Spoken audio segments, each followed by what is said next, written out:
Assalamualaikum warahmatullahi wabarakatuh. Perhaba sedara lun kamu rumpok lom dengan Abu Syik.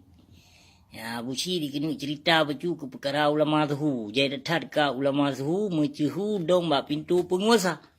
Jadi hai sedara mentuah menyurung drone biarkan ulama suhu sajan penguasa zalim. Jadi baik mengharapkan akidah urung drone akan kong. Yang ulama suhu yang ka diundang oleh penguasa zalim Jehovah Istana Raja yang kau Indonesia yang musabuh baik nak harap ulama. Harum menyaurung drone nak pegahnya ulama. Harum. Ulama karena na ulama suhu je nak pegah menyo ulama warisatul anbiya jino hai lam detiknya gerham kutuk oleh Allah. Yang melainkan asaya munafik memandum na. Yang diundang oleh Jokowi berusaha Istana Raja padumpluh drona ulama Aceh nyan kon ulama. Kon ulama nyan mamandung kon ulama. Nyan asede nanggap laju asede. Asede yang mengharapkan proposal bak berhala.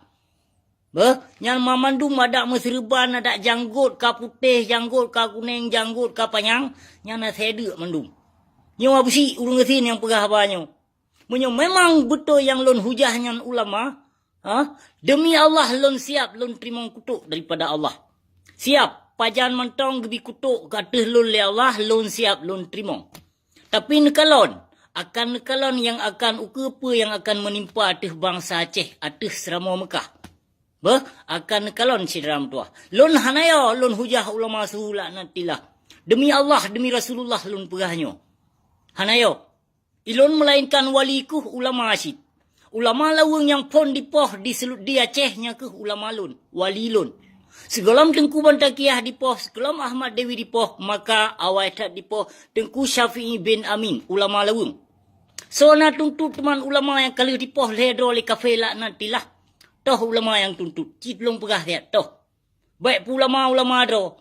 Kabunyo Abu Jeh, Abu Jen, Abu Shibli. Iblis memandumnya, setan memandumnya.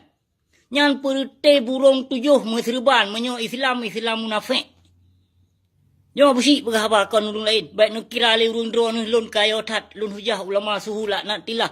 Demi Allah